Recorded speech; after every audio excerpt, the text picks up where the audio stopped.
ವೀಕ್ಷಕರೇ, ಬಳ್ಳಾರಿ ಜಿಲ್ಲೆ ಸಂಡೂರು ತಾಲೂಕಿನ ಸರ್ಕಾರಿ ಬಾಲಕರ ಪದವಿ ಪೂರ್ವ ಕಾಲೇಜು ಮತ್ತು ಪ್ರೌಢಶಾಲೆ ವಿಭಾಗ ಎಪಿಎಂಸಿ ಆವರಣದಲ್ಲಿ ತಾಲೂಕು ಆಡಳಿತ ಹಾಗೂ ಕ್ಷೇತ್ರ ಶಿಕ್ಷಣ ಇಲಾಖೆಯ ಸಹಯೋಗದಲ್ಲಿ 11ನೇ ವಿಶ್ವ ಯೋಗ ದಿನಾಚರಣೆಯನ್ನು ಆಚರಿಸಲಾಯಿತು.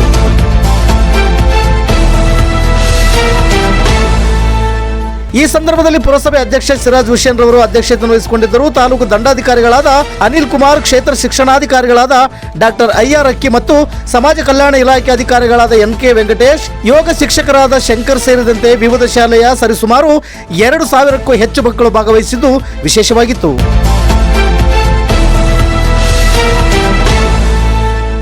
ಈ ಸಂದರ್ಭದಲ್ಲಿ ಯೋಗ ಶಿಕ್ಷಕರಾದ ಶಂಕರರವರು ಮಕ್ಕಳಿಗೆ ವಿವಿಧ ರೀತಿಯಲ್ಲಿ ಯೋಗ ಆಸನಗಳ ಬಗ್ಗೆ ಹೇಳಿಕೊಟ್ಟರು. ಯೋಗ ಶಿಕ್ಷಕರ ಶಿಬಿರದಲ್ಲಿ ಯೋಗ ಅಭ್ಯಾಸವನ್ನು ಕಲಿತು 3 ಮಕ್ಕಳು ವೇದಿಕೆಯ ಎಡಭಾಗದಲ್ಲಿ ಮಕ್ಕಳಿಗೆ ಯೋಗ ಅಭ್ಯಾಸ ಮಾಡುವ ಮೂಲಕ ವೇದಿಕೆಯಲ್ಲಿನ ಗಣ್ಯರ ಪ್ರಶಂಸೆಗೆ ಪಾತ್ರರಾದರು.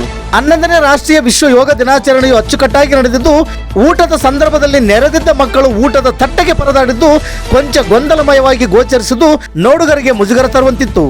ಅಚ್ಚುಕಟ್ಟಾದ ಕಾರ್ಯಕ್ರಮವನ್ನು ಆಯೋಜಿಸಿದ ತಾಲೂಕು ಆಡಳಿತ ಮತ್ತು ಕ್ಷೇತ್ರ ಶಿಕ್ಷಣ ಇಲಾಖೆಯನ್ನು ಗರುಡ ನ್ಯೂಸ್ ಅಭಿನಂದಿಸುತ್ತಾ, ಮುಂದಿನ ದಿನಮಾನಗಳಲ್ಲಿ ಆಯೋಜಿಸುವ ಕಾರ್ಯಕ್ರಮಗಳು ಈ ರೀತಿಯ ಅಸ್ತವ್ಯಸ್ತಗಳಾಗಲಾರದಂತೆ ನೋಡಿಕೊಳ್ಳಲಿ ಎನ್ನುವುದು ಗರುಡ ನ್ಯೂಸ್ನ ಆಶಯ. ವರದಿಗಾರರು KK ಮೆಹಬೂಬ್ ಬಾಷಾ. ಇದು ಗರುಡ ನ್ಯೂಸ್. ನಾನು ಮಲ್ಲೇಶ್ ಕಮತೂರು.